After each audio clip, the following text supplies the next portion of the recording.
Welcome to a Celtic State of Mind. Is that absinthe you're drinking, Kevin? I'm Paul John Dykes, and I'm joined today by Kevin Graham and Russell Boyce for the Axon Bulletin. We are here at 12:30, win, lose or draw. It's been something of a weekend, Kevin. Not only the defeat to Rangers, which really signals the end for me, 10 in a row, and I'd be interested to hear your views on that.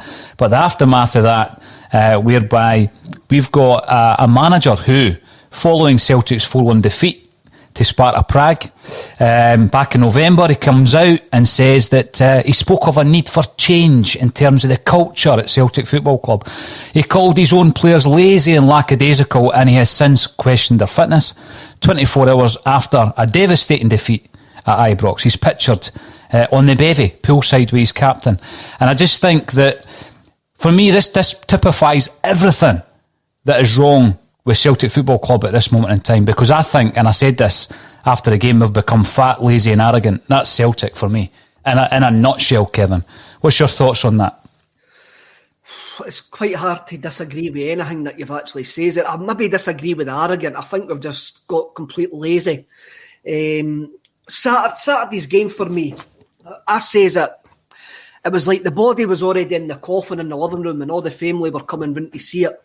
And Saturday was just that coffin lid getting nailed down. And now all that's left is the wake. When the wake will be great, there'll be a sing-song, there'll be a buffet, and there'll be like probably a fight at the end of it. Then we've all got to contest the will, eh? That's what we need to do. Old Auntie Beryl will appear and go, "Oh no, my brother wouldn't want my money going to you." And that's what the Celtic. That's what I feel like being the Celtic supporter. And I feel like old Auntie Beryl going, "No, this is not the way this should be happening. He's not getting that house." Well, Kev, old Auntie Beryl can have Near Beaton as a centre half, and she can also have Olivier Ncham and various other players, and Shane Duffy as a centre forward. Russell, what was your thoughts after that game on Saturday, to open up your social media and see what Kevin described as an image akin to Stone Cold War Steve, or whatever his name is? Cold War Steve. Cold War Steve, where he puts loads of different celebrities in a picture. And since you mentioned Cold War Steve, Kev, I have seen various photoshopped efforts of Rod Stewart walking about in trunks and all that as part of that scene. But to be honest with you, it wouldn't have made it any more ridiculous if Stewart was walking about in a pair of budgie smugglers. You know, it was that bad. It was that bad. What's your thoughts, Russell? I think as well, when you take the photo into consideration, this is our banter year. That's what I would describe it as, and we had a lot of fun taking aim at the other side when there was managers beside, talking about caravans and dogs standing in bushes. We are now at that moment in time where we deserve everything that comes our way. That photo, what it also tells me is, how can you go for that morning, right? I promise you, he would have been trying to educate the foreign element of the team, or the younger element of the team, the new recruits, as to how big this all is, how much it means to play for Celtic. We get beat and he's then bevying with the captain. And by the way, I used to own a pub for 6 years, right? I understand how beer works. You don't just have the one, right? So any nonsense about that just being, caught in a moment is nonsense, right? You don't just have one. What message does that send to? What inspiration does David Turnbull get going forward at Celtic? What inspiration does that ever give to someone like Odsonne Edouard, who probably just confirmed his full belief that he was leaving anyway? It's just amateur hour, and we deserve every single bit of photoshopping and mick taking that comes our way, I'm afraid. The one thing about that, at least we're actually good at taking the mickey out ourselves. That's one thing that we are good at. For that 40, right, fair play, they've been on a flight, they've went there, it's maybe been time off and they've sat next to the pool. For me, it's the crassness of them thinking this was good to go away in the middle of a global pandemic when I can't go on holiday, I can't go and visit family members, I can't even come down to the studio to do this face to face, and they think it's actually great PR to fly to Dubai. And I just do not see that they're thinking. I mean, let's put it another way. If Neil Lennon was Boris Johnson, let's go back to Cold War Steve. If Neil Lennon was Boris Johnson sitting in Dubai having a beer when the country is up the utter shitter, sorry about swearing, the whole country would be up in arms. Yeah. So what makes Celtic Football Club any different? It shouldn't be any different if it was any sort of other company. They shouldn't be taking the employees on holiday. You see the thing for me, that's it. Well, what I've been seeing online, and obviously you try and get a sense, Kevin, of the feeling amongst the Celtic fans, because the vast majority of people, for example, on my Twitter page, Celtic fans. I mean, that's just the way it is. So you try and get a sense of how the majority are feeling. And it's been difficult until now. We made comments at Pittodrie at half-time, Kevin, and it was quite clearly divided, probably down the middle, maybe 60-40 for Neil Lennon back then, a divided opinion. But I just think it's universally, swung in a completely different direction now. And these things, as you say, it's a PR disaster. It's an absolute disaster. Now, you watched the old Celtic Story video. Remember the original Celtic Story video? It came out in the 80s, but it told the Celtic story up till the 1960s. There was some amazing footage of Celtic's players enjoying themselves on that North American tour that it was the kind of, basically that was a prelude to the European Cup winning season, and they're all having a joke and a laugh and they're all around the pool, and that was the greatest side we've ever had. And you understand that's what happens when clubs get together. It's the first night there, right, boys, go and enjoy yourself and have a few beers. But under the circumstances and the timing of it, and after that disaster on Saturday, and after all the comments that Neil Lennon's been talking about culture and fitness of players, and the way that Lee Griffiths has been pulled over hot coals about his fitness, and you just look at that, I mean, would we not have been better, Kevin, you're right, staying at home and maybe even getting one of these fixtures out the way that's one of our so-called games in hand? I mean, was that a possibility? Look, we have went to Dubai in previous years when there has been a winter shutdown, but this is no previous years, and I'm not even going to actually have a look at the fact that the season's an absolute horror show. I'm actually just looking at the fact that we've been basically in lockdown for nearly a year. They've took my season ticket money, they've took thousands of other season ticket money, and they've went to Dubai. And you're just going, this just doesn't fit right. This just doesn't sit right. It wouldn't even have sat right if we were 19 points clear. Mm-hmm. We moaned about internationals. We moaned about players going away on internationals, mixing with people out with their bubble. They're now mixing with tourists in a hotel out with their bubble. It's just absolutely farcical and an utter PR disaster.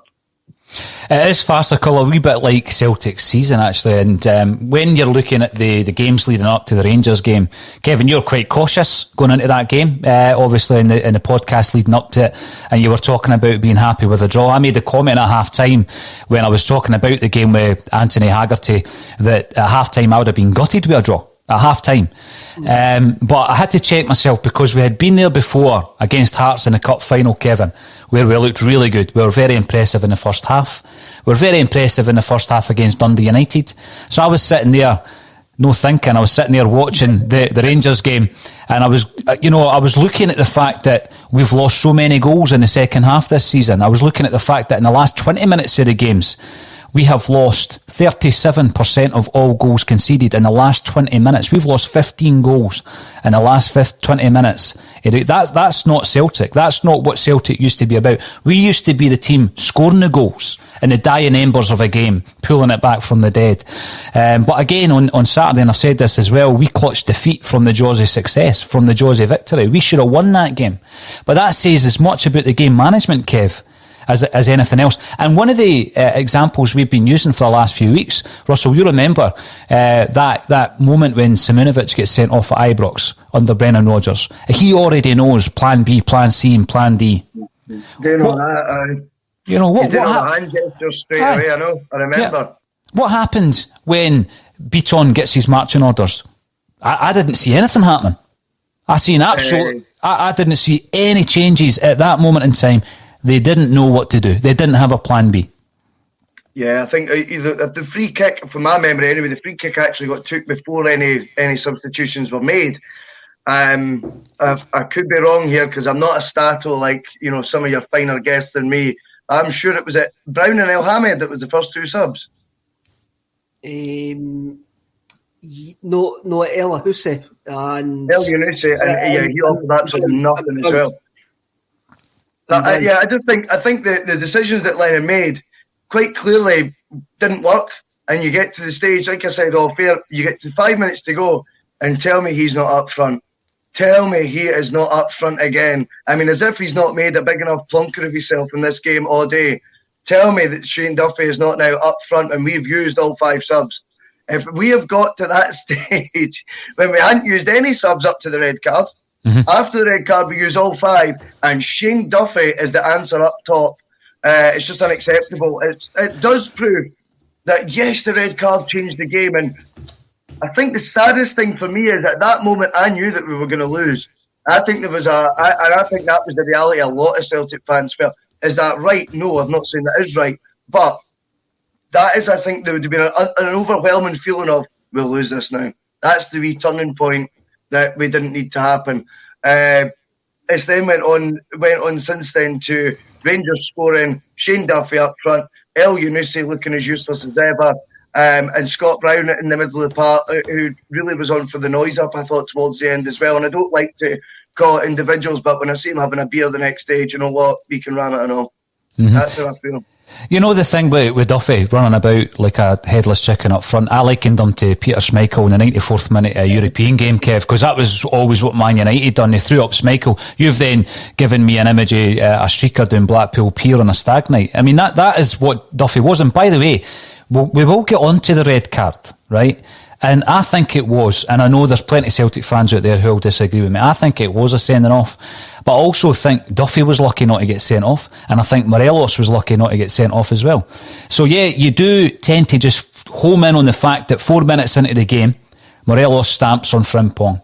And you think, well, okay, he's going to get away with that all day today. We've seen it before at Ibrox, we've seen it before at Celtic Park with Morelos. And yes, he did aim a punch in the direction of Scott Brown and he was held back, and that's a furore. But I look at Duffy, and that tackle Duffy made, he could have been sent off as well, Kevin. I mean, let's talk about the decision. Yeah, it was pivotal in the game, but as much as the red card, the game management on Lennon's part was just as much to blame for that defeat. Kevin Graham, what do you think? Definitely. At the time when Beaton got sent off, I said, and he made the substitution, that I turned and says to my dad, I says, what are these subs about? I says, and I thought back to that Brendan Rodgers game as well. I thought back, you keep 2 up top, you lose a man in the middle of the park and you keep 2 up top. And you keep on stretching them. And then I thought, we're unlucky, the decisions maybe changed the game. And the more and more I started thinking about it, is poor game management cost us that game. Neil Lennon cost us that game. Getting sent off didn't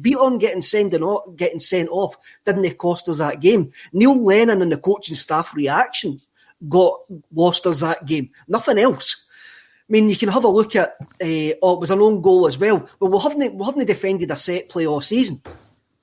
We haven't defended a ball across the top all season, which led to Beaton getting sent off. So yes, it was the coaching staff that cost us that game, and all the platitudes and everything that they got up until that point went out the window as soon as the lack of game management from that point. It was kind of like you go shopping first thing in the morning, you get to the checkout, right?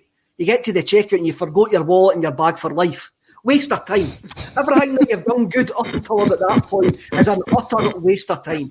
And that was Saturday for me. Do you use bags of life, Kev? That's the biggest, that's the biggest shock about that story, because I never remember that. So yes, when you're looking at the fact that, again, I've already brought up the point. I'm watching on Sky Sports at the moment all the decisions where they talk to the ex-ref. The ref gives them, he's taken it. It would have been quite interesting because they're watching the Morelos stamp there. He's probably 8 or 9 yards away from a fourth official, if that's what you call him, some kind of official. And he can see it just as clear as Neil Lennon can see it, and anybody else watching the game can see it. And it was really, really poor. And I think the referee should have put down a marker at that stage. And then from there, some of the other decisions that we've seen obviously may not have come to fruition.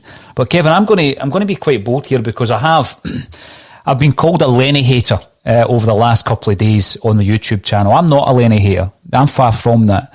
I mean, what Neil Lennon has done for Celtic Football Club is incredible, and he deserves immense credit for that. But I'll tell you, there's been a huge shift in culture at Celtic since he came back. And you go back to, for example, the time that Ronnie Dyler comes into Celtic Park, Kev, and he spoke about, he continually spoke about how they required a change in culture at that stage. He couldn't implement it. He wasn't a strong enough character. The senior pros didn't buy into it, did they? And you've heard people like Charlie Mulgrew speaking in disparaging terms about the Ronnie Dyler era since then, which I think's unfair. But I think what Dyler inherited was he inherited Lennon's culture. And that was a culture of a team that wasn't fit enough. Now, the difference back then was we weren't up against a supercharged challenge, which we are now. And we can't get away from that. Kevin, you just need to look at the record. I've heard people saying, they weren't that good. Yeah, we played them off the park for an hour. We played them off the park, and that's what makes a defeat so difficult to take, because you think, well, for an hour we looked like the team that was 19 points ahead, but by the end of the game, all that matters is the scoreline. And if that was us, like in the League Cup final, did we really have loads and loads of concerns after the League Cup final, after we had won 1-0 and snatched the victory out of that game? No, because you win, and that's all that matters. And you've got a winning mentality, and that's a league winning mentality. But I just think the culture at the moment, he's questioned our culture as a football club. I think it's Neil Lennon's culture that's killed 10 in a row. Right, that's spot on. Right, it's a brilliant way of putting it. I think as well, just to touch on what you're saying there about the challenge from across the city, 20 wins out of 22, 2 draws is title-winning form, end of story. What really frustrates me, and this actually kind of ties in with what you're saying, when you think about Neil Lennon's part in all this, you talk about culture, I think we encouraged a winning mentality across the city as well this season when we gave them far too much respect in that first derby match. We sat off them, we didn't have one shot on target, and let them believe. And it's no coincidence that since then they went on and felt better about themselves whilst we went into the gutter with that terrible run of 2-12. When you actually look at what happened on Sunday, it's not being petty about it. We're better. We can play. We are a better football team than them, in my opinion. No two ways about it. It's just getting us organised properly, getting the right tactics and the right message across at the start of the game. Lennon actually happened to get it right on Sunday, but that has been a trial and error process that's cost us 10 in a row. Let's not beat around the bush. However, what it did also highlight was when you actually ask a question of the opposition, they didn't have much, to come back with. They didn't have an answer, in fact, whatsoever. That all stems back to me to October, and we gave them such an advantage by letting them believe they were a better team firstly than what they are, giving them belief they'd go on and win the league, and also making ourselves look so tame and so afraid because we didn't even muster a shot on goal. Now I remember I first ever came onto your show, Paul, the following Monday after that game, and I sat on the fence. Obviously, you were as balanced and diplomatic as ever, and Anthony from Four Tims and a Pod was on and was quite forthright in his view that Neil Lennon has to go. I was, understanding his points but not wanting to go as far as that. I take that back and I regret that now, and I think looking back, Anthony was actually spot on. He was bang on the money, and everything he said since then is kind of unfolded bang on like he sort of foretold. But yeah, I think that first Old Firm, just to round that up, I think that first Glasgow derby, whatever you want to call it this season, I'm not getting petty about all that nonsense anyway. But I think that first match in October has set the tone for the following three. Well, Kevin, I'll let you come in there just before I steal your thunder. The culture comes from the top. I kind of agree. I agree, Russell, to a point that there's no 19 points between the teams. There's no 19-point gap. But the reason there is a 19-point gap is down to the coaching staff. That's the reason there's a 19-point gap. And there's a 19-point gap because of the reason of the culture of the club. Ball and golly deciding I'm going to Spain. Actually, I remember saying at the time there was no discipline at that point and getting shouted down for it. I says, there must be a reason that player thought he could get away with doing that. Mm-hmm. There must be a reason why he went, I can just go to Spain and they're never going to find out. Obviously, doesn't ken Glasgow, he doesn't ken the sweetie wives of Scottish football and the Scottish football bubble. But that culture comes from the top. That culture started going downhill the day that Peter Wall slammed on the handbrake on the 25th of May 2019 and appointed Neil Lennon. That was the day the Rolls Royce went into the swimming pool and Enterprise Cars gave us a Fiat Punto to actually drive towards 10. That was the day the culture changed in the football club. And it comes to the top. Now, Peter Wall can sit there and make his quips whatsoever. When or if Rangers win the league, it's probably inevitable now. They should be putting a statue of Peter Wall next to John Gregg. And underneath it shouldn't be Peter Wall inscribed, it should be Rory Bremner. Because he's been kidding on, he's been a CEO of an elite football club for too long now. Kevin, you mentioned the appointment, the permanent appointment of Neil Lennon. And to be fair to you, you mentioned it at the time. It's not as though, with hindsight, you're now saying Neil Lennon should never have been appointed. You and I disagreed on the point on this very podcast all that time ago.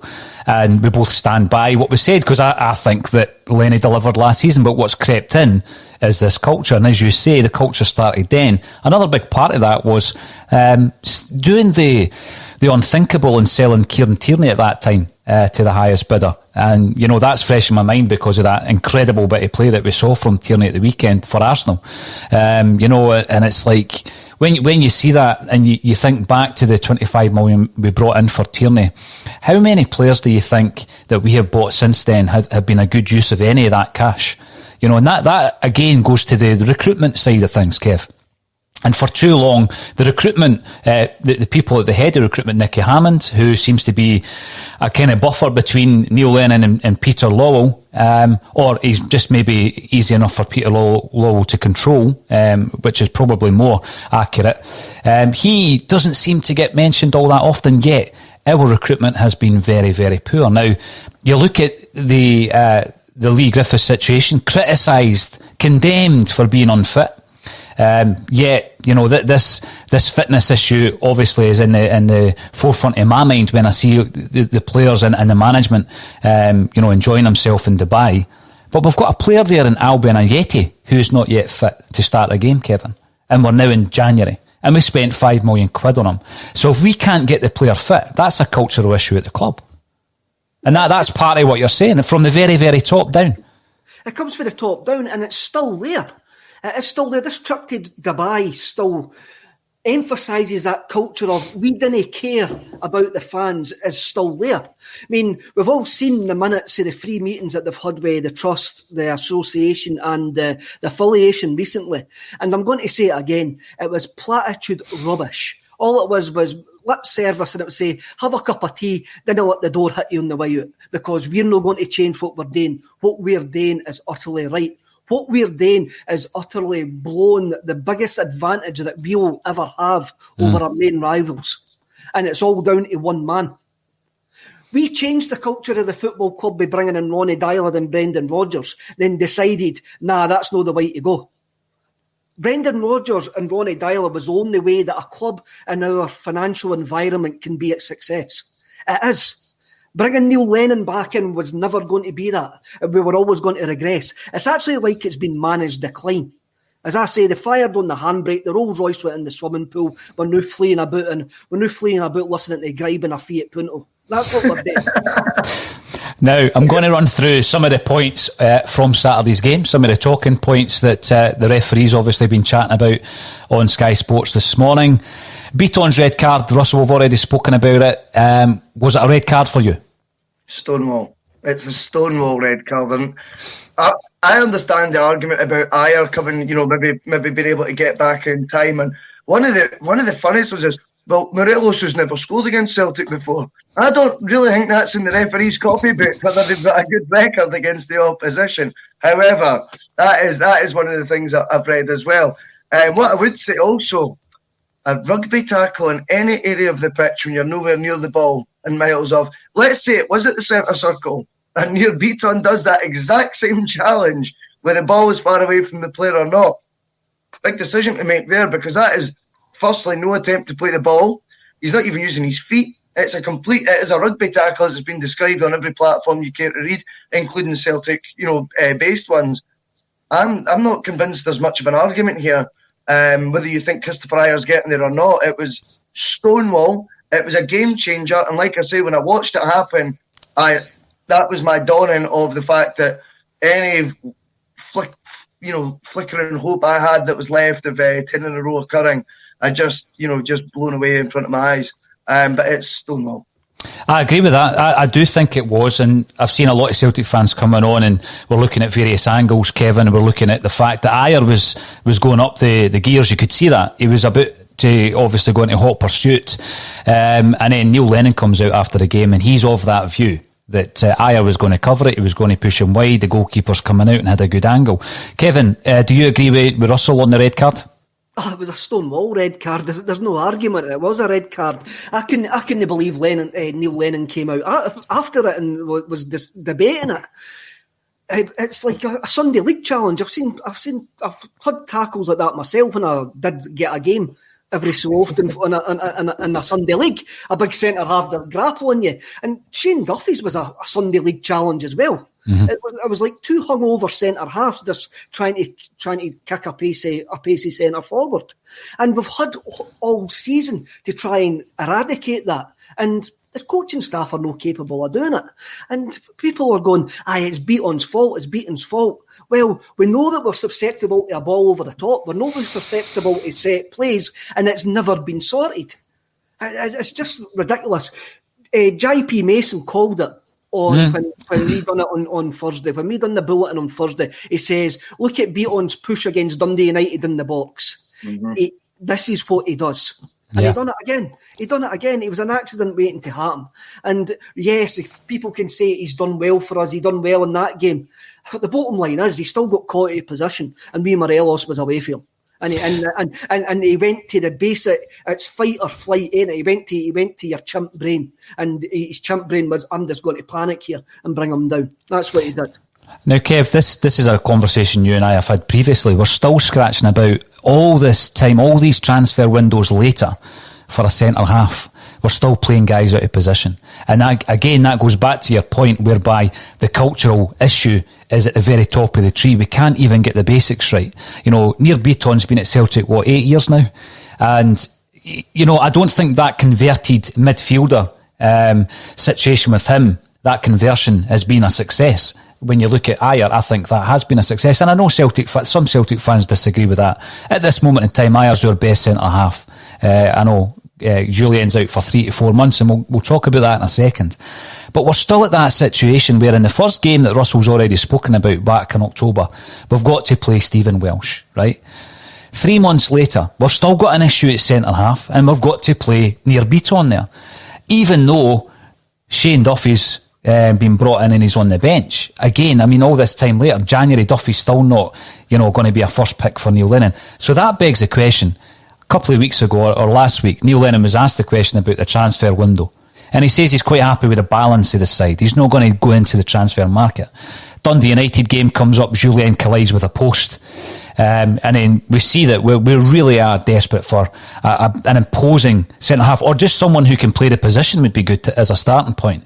So I think that there needs to be movement in the transfer window, but even that causes an issue, because you think, well, we've still got the same gaffer in charge. We've still got the same person who's going to coach that player that comes in. We've seen Laxalt coming in, and in his first half a dozen games being an absolute standout, and then basically tapering off to the level of his colleagues, right? And by the way, Laxalt made a tackle in the first half on 41 minutes that I'll tell you was the best tackle of the game. That was a goal-saving tackle, because I didn't fancy Barkas to stop Morelos. Had Laxalt no slid in. So we're now in that situation. It's very difficult because we know we need the reinforcements, because the other option is you play Duffy or you play Welsh or you play Al-Hamid, arguably out of position as well in the centre-half position, because Julien's got a 3 to 4 month injury layoff. So we're going to have to go into the transfer market. What part does Neil Lennon play? Because I'm not expecting a review. What's going to happen with this review that we're going to get in January? Because I don't expect him to be removed from office. We are in a really difficult situation and position at this moment in time, because we can't run with Duffy at the back. We can't run with hoping that Stephen Welsh can deal with these big games coming up. I mean, you're looking at that league table. If we go back into a rut that we've just come out of, or I felt we had just come out of, as a result of the game against Rangers, then there's no guarantee we'll even finish second. No. On you go, Russell. On you go. The way you described that was absolutely perfect. I think that is the conundrum now, because, like I say, October I was wrong, Tony was right. You make a managerial change there, they have the January window ahead of them. We don't end up in that terrible run that we did. And when we go to January, you know who your manager's going to be when you sign for Celtic going forward. Right now, I'm in a position where I can't envisage any way Neil Lennon will be the manager next season. It's not going to happen. We all know it already, which makes everything even more farcical, but that's another debate. Right now, who can you bring into the football club on a basis of you are going to be Celtic's centre-back for the next 3.5 years? You might not be. It might be a new manager who comes in the summer who doesn't fancy you. Therefore, what do we get back to? Loans. And loans are at the root of so many of our problems. It's unbelievable. I think in January, the first 2 dealings I would make is I would get rid of El Yunusi and Duffy straight away, get those wages, protected. We've paid the loan fees. I'm sure there must be a clause you can terminate it midway through the season. If we could pay Shane Duffy £50,000 a week, £45,000 a week, whatever it is, imagine if we paid that to a manager. That'd be nice. But yeah, in terms of your point about the centre-back thing, I don't understand where we go from here when it's quite apparent there's almost a mutual acceptance between us all, and that even includes the board. Neil Lennon won't be there next year. So how on earth do you move forward when Julian, who to me is key, and I actually like Julian. I've always defended Julian in fairness, and I think you're right about Ayer. I think Ayer's having a fantastic season. But right now we're at a stage where we cannot replace either of them. If Ayer's going to play right back and Julian's out for performance, we can't replace either of them with a long-term solution, because we don't know who the management team is going to be and whether they'll fancy them long-term or not. We are in no man's land in that regard. And maybe Stephen Welsh, do you know what? If we have accepted that the 10's gone, and we have accepted it, what's wrong with them with playing a youngster and bring someone through if we think they've got the potential to have a go? Because we've wasted enough. Well, you ask yourself, Russell, you get to the point, you ask yourself, would someone like Welsh have done any worse than Duffy on Saturday? I mean, when you look at his contribution, it's just no worked for the guy, right? We all know he's a mad Celtic fan. This was his dream move. He's always wanted to play for Celtic. We've heard that before, but we actually believed it with Shane Duffy, right? It's just not worked out. And it's not going to work out. There's not going to be this massive sea change that people are expecting. We go to Dubai and everything becomes great again. Rangers don't have it in them. Rangers aren't winners. Rangers don't know how to win a league.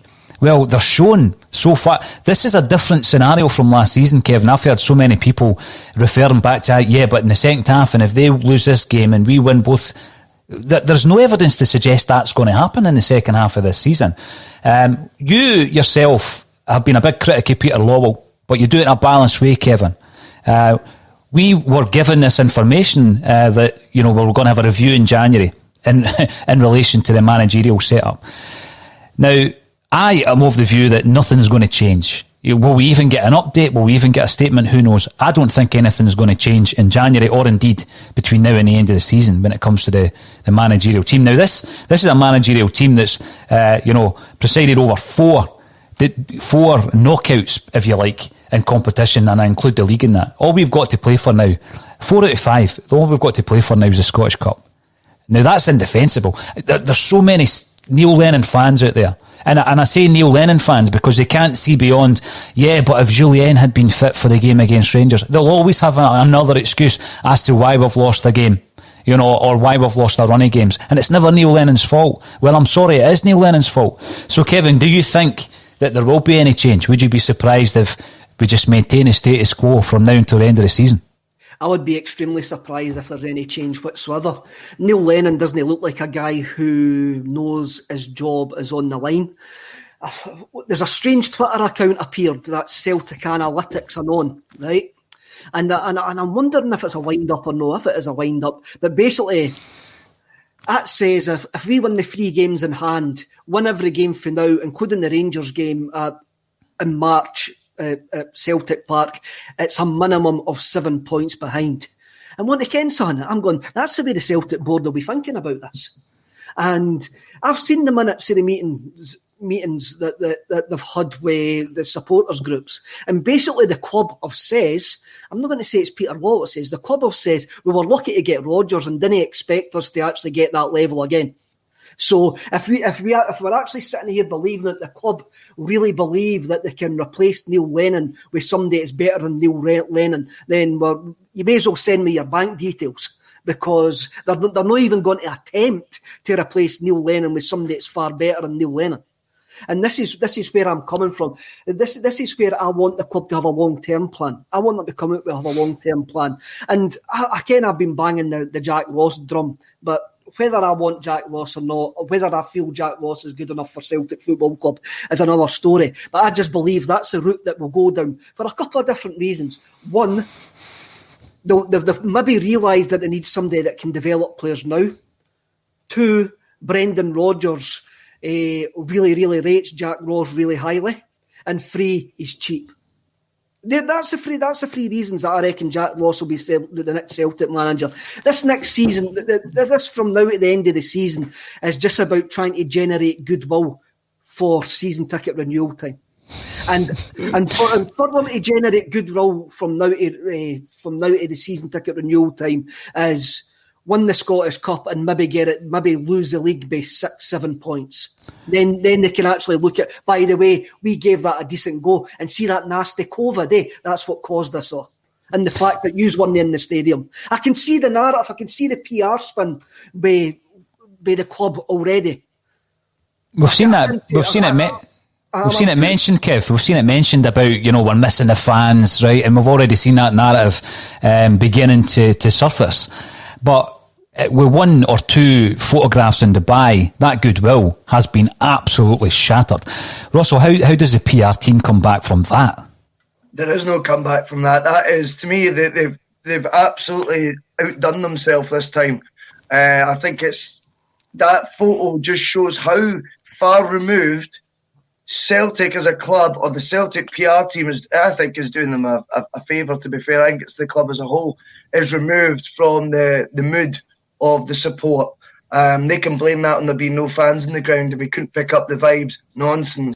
I think it's just deplorable that see, once that result happened and you realise you've lost something that would have went down in the history of the club for eternity, forever. It was monumental what was at stake this season. Saturday ended that, okay? Ended it. I think it is ridiculous to think, whether there's cameras, whether there's no cameras, to think that you can sit and have a beer in front of the rest of the teammates that the 2 guys having the beer, ironically, in the photo, are the 2 guys that won't be there next year. And that frustrates the life out of me, because all we are told is these are your Celtic men. These are the guys that have the ethos of the club at heart and are going to bring on the next generations. Well, there's your example, guys. That's what David Turnbull's to look up to. That's what Soros to look up. That's what Edward, if he's still there, is to look up to. The manager lying, it's just embarrassing. I can't even bother going into the photo itself, but as I say, I think with that example being set just leaves the worst taste in the mouth ever of what has already been a season, like you so accurately called earlier, Paul. Discussions by our own manager, the very man with the San Miguel in his hand, talking about culture, talking about a change in attitude, talking about players who don't want to be there. How can you lie like that on a sunbed drinking a beer after yesterday? Makes me sick, man. Well, I'm going to slightly disagree with you, Russell. I've got no problem with him bonding. I've got no problem with them bonding at all, but I think the culture which is wrong is the fact that they've went to Dubai in the first place. And everything that's happened in this absolutely bat-crazy world in the last 9 months, the fact that they thought, let's take our players to Dubai when 60,000 season ticket holders can't go to the shops. When 60,000 season ticket holders can't go to their council area. You're right, you've got to apply to let your kid go to nursery, Kevin. You've got to apply to allow your kid to go to nursery. Yeah, and this is where I might be criticised for this. I called Celtic as a club fat, lazy and arrogant. That's the arrogant part of it. That's where the arrogance comes in. They're above that, Kev. We're above this. We can go to Dubai. What happens if we have another couple of COVID casualties on the back of that trip? How do we deal with that? What happens now if Nicola Sturgeon changes the law and the team needs to quarantine for 10 days when they come back in? Well, what happens then? No, I agree. Then we're completely messed up. And that wouldn't surprise me if that happened. That would probably just sum us up. Folk have actually looked at me over the last 4 years and went, how can you call our football club a shambles? I'm going, our football club is a shambles. And I've been saying it through all this period of success. And now everything's just, it's like a domino effect and the dominoes are just now toppled. And now everybody's now coming up with it, going, oh, wait a minute, you're maybe right in the first place. I didn't want to be right. I never wanted to be right. But the fact is that how we've managed to win 4 trebles in a row under the tutelage and how we're run as a football club is unbelievable. It's really unbelievable. What we'll do at the moment, gents, is we'll have a run through some of the comments. I know that you guys carried this baton last Monday. You've done it a couple of times very well, in fact, that I thought I was going to be made redundant. But you didn't get the opportunity to bring up the comments, Kevin, so we'll run through some of them. Patrick Murphy commenting on YouTube, this season has showed we need change at all levels of the club. A pint by the pool in Dubai isn't worth getting wound up over. As feared, we fell asleep at the wheel. That's where the focus should be. And Caplo Mark, if the images are correct, that identifies everything wrong about the culture currently throughout our club. And worst of all, it's looked as acceptable by some after a disastrous season. Kevin, we had a wee laugh because we had a guest on the show when Celtic played particularly well, probably only for 30 minutes, and he called it Lenny Ball, right? And I says to you, and we had the discussion, what is Lenny Ball? And you said Lenny Ball is chaos. I think you're right. I think any team managed by Neil Lennon, it takes chaos on board, and that's what we are seeing at the moment. We've had the interview recently from Kelvin Wilson, who said that, you know, after games, before games, the analytics wasn't there. We've had Ronnie Dyler coming in and saying that the team wasn't fit when he took over. And then we're getting this, and this is on the back of Lenny criticising the culture of the players. This is after Lenny saying that they're unfit. And as I said before, certain players who aren't starting games in January. Lee Griffiths has only just came into the side. A Yeti £5 million signing still can't start games regularly because he's clearly unfit. I mean, he didn't even come on at the weekend. He's sitting on the bench and we're playing Duffy up front. So when I look at that situation, as it stands at this moment in time, my view hasn't changed on Neil Lennon. I think that we need to make that managerial change immediately. I've been asked a question about Neil Lennon. If that means Lenny's removed and then we run with an interim partnership between now and the end of the season, it would probably result in the coaching staff remaining. Kevin, would that be any better? No, it needs root and branch change. The fish needs filleted on the bank. It needs we need to actually completely rip this thing up and start again. And I think this was also going to need to happen if this season was ultimately successful, because this was always a pivotal season. This was always the cliff drop season. And now the cliff has just actually, it's like the cliffs are over, it's just receding.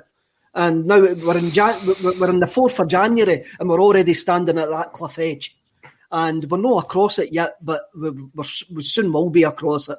And we really need to, where do we go for here? Where do we actually go for here? I mean, there's so many things that my football club has done wrong.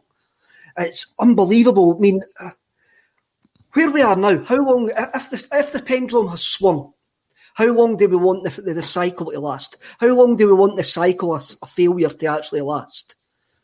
And this is a decision, it's a long-term decision it's got to make. I mean, you look at the things that the way that we act as a football club, the way that we've handled certain things like the boys' club thing, the season ticket thing. At this precise moment in time, the only decision that I've got to make is whether I put my hand in my pocket for next season. That's my only decision that I've got left.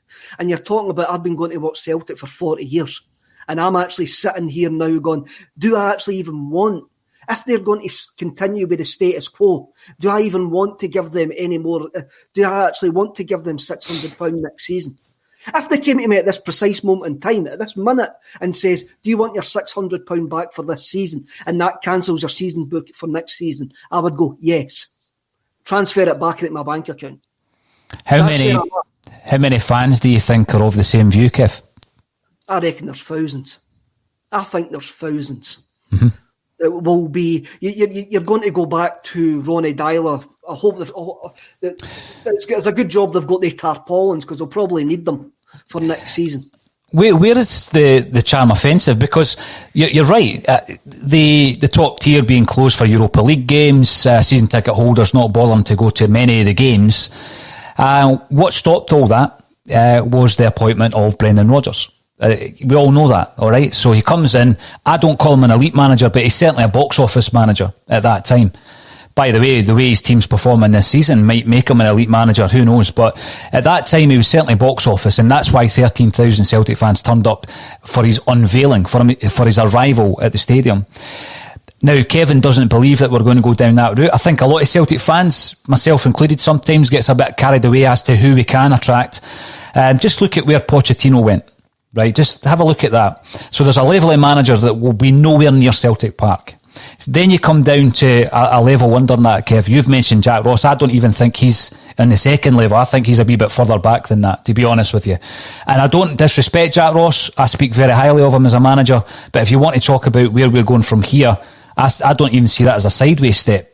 You know, and there's a point coming in here in relation to Hibs' poor results recently as well, and how they're performing. And you know, I made the point when he was at Sunderland, 19 1-1 draws Jack Ross had, because I think he doesn't have an edge that you need to have as a Celtic manager, that winning edge whereby you know how to change a game in match, Kevin. This is a big criticism we have in Neil Lennon. I don't think Jack Ross has got that capability. There's a lot of managers out of work, and I think we're going to go for a manager who's out of work, because that's what we did with Brendan Rodgers, and that's what we did with Neil Lennon second time round. I think we're going to stick to that, and because that saves us a couple of £1 million in compensation. But there's plenty of managers at that level, but you need to sell yourself to them now as a football club, because we're so shambolic, because of the way that the recruitment's been dealt with over a number of seasons now, Kevin, and because of the way that Brendan Rodgers departed, and he was quite vocal for the weeks and months leading up to that departure in relation to keeping players or bringing players in. You know, the John McGinn saga, Castagne, Dembele, you know, Sved, even under Rodgers. All these are issues for managers coming in. They know this is the culture of the club. Can I work under these conditions? Because Peter Lowell will want to control you as a manager. So we're at that situation, Kevin. How long do you want that pendulum to swing in Rangers' direction? Well, if you want it to be any longer than one season, you've got to act just now. Because if you leave it to the summer, then, you know, it might be a couple of seasons, because that rebuilding job gets worse and worse with every passing transfer window. And I certainly wouldn't trust Neil Lennon in this transfer window. So that's where we are. Personally, my view's not changed since October at half-time against Pittodrie. Russell, where's your brain at the minute? Where's your state of mind in terms of the Celtic management?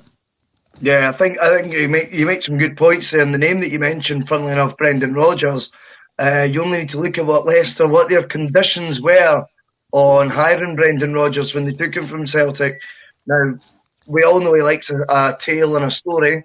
However, he's quite adamant that he would have preferred to have stayed at Celtic and seen the season out, and it was in a condition of Leicester that you either join now or you don't. As you just touched on, look how well they're doing since he went in there, and obviously this season in particular. But he had a 4-month head start.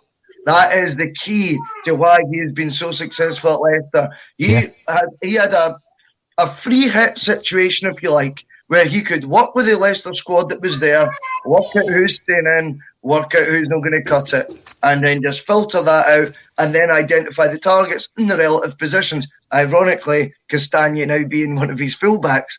And I think if we were to wait until the summer, I am very concerned we end up appointing someone else in the showers, because that is last minute Larry stuff, and it worries me that they actually said in their own words, that they didn't actually interview anyone else for the job last time out. They knew they had the right man.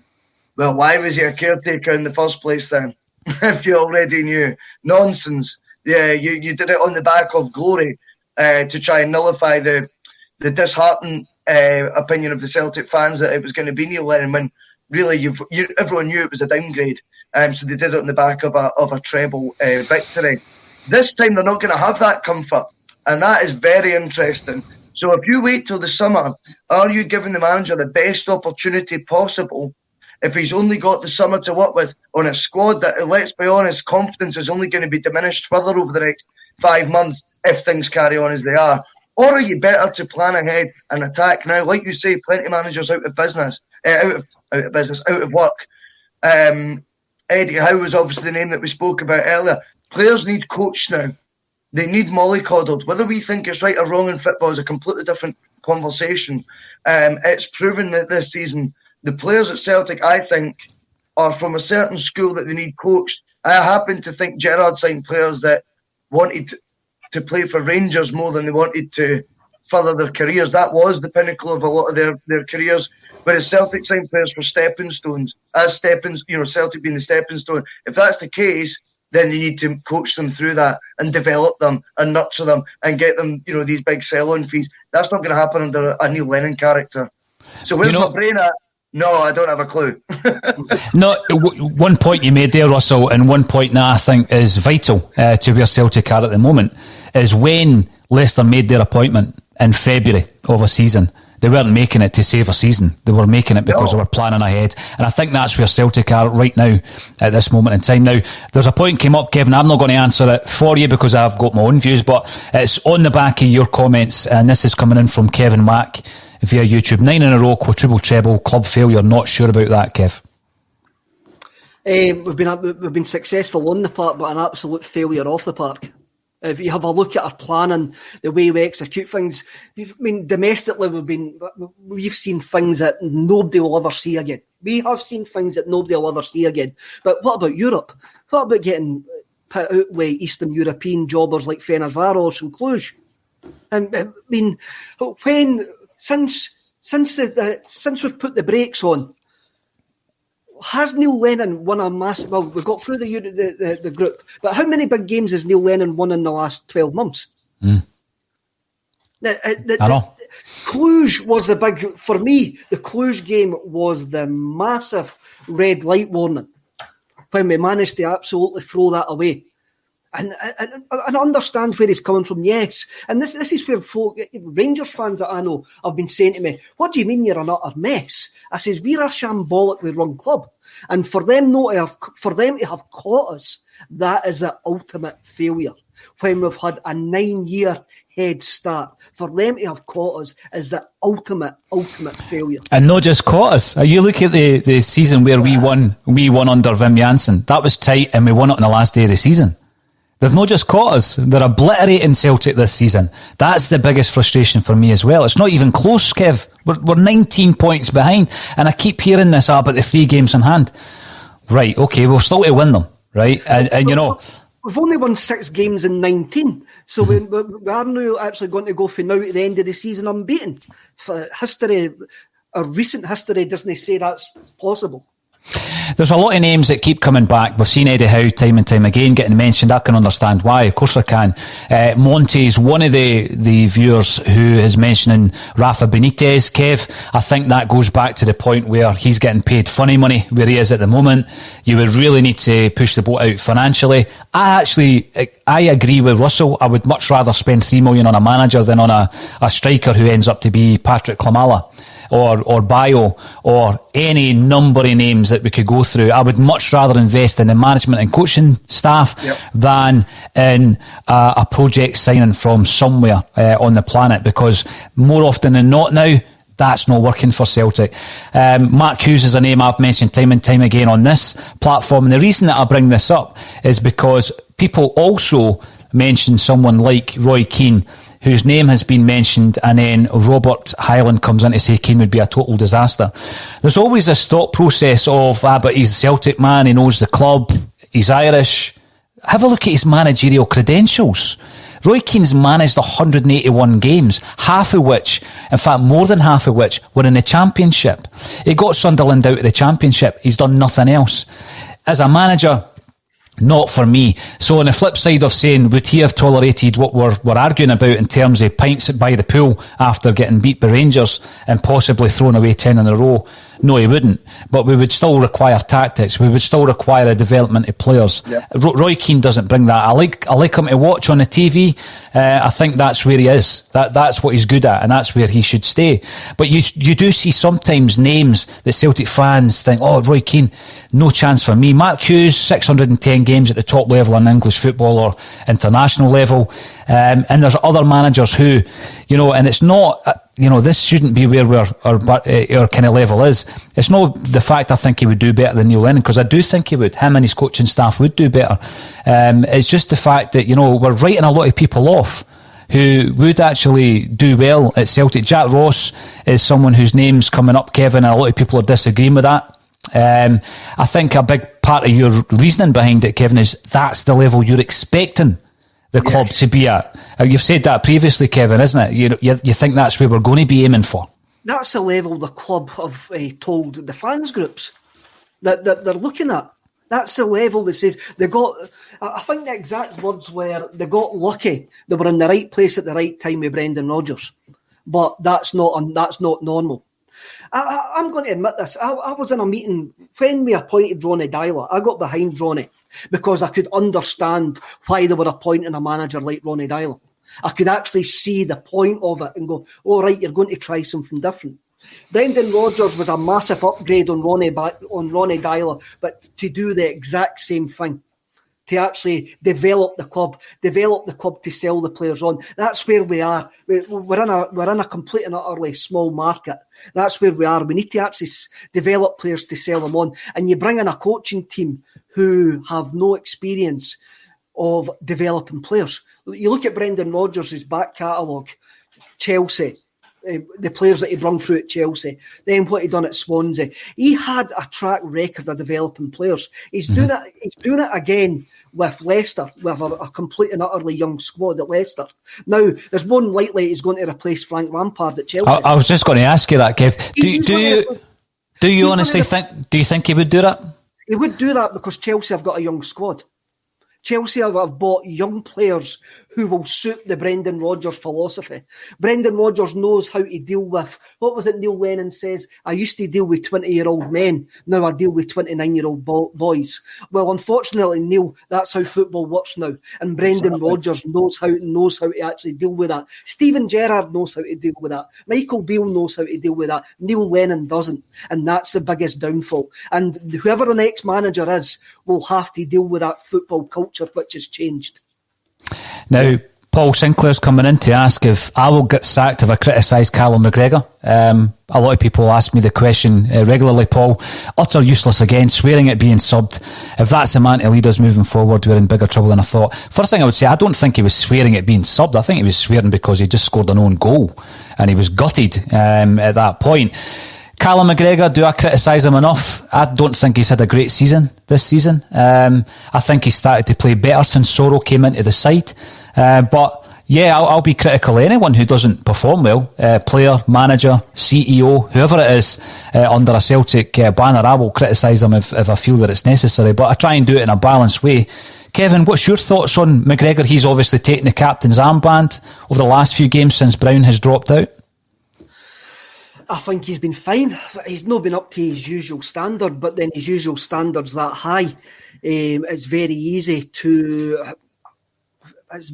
forget that he's actually there. I thought he was fine on Saturday. I think we're just looking for people to blame, and I think that's quite. There's people just go, he doesn't do enough, he doesn't do this, doesn't do that. I liked his leadership. I thought he led by example. I thought he picked up the ball well, moved the ball well. He done the Callum McGregor things that he does well.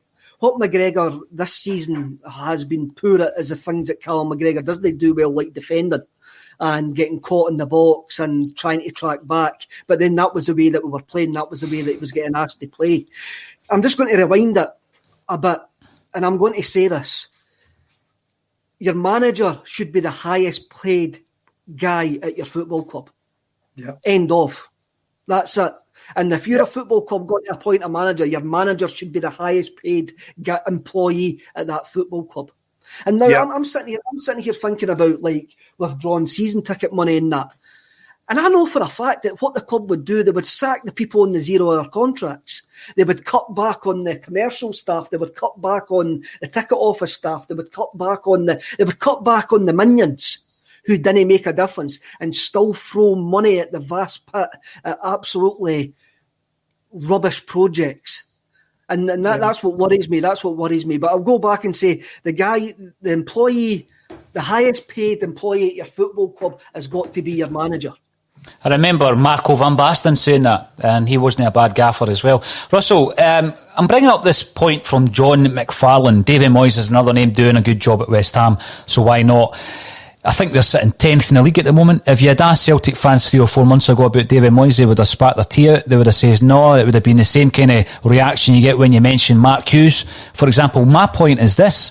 That, you know, you mention the name Slaven Bilic and people think that's a sexier appointment. Is his record any better? You know, people need to realise that our level of ambition as a club will never ever go to a Ranić, I don't think. I don't think it will go to a Pochettino.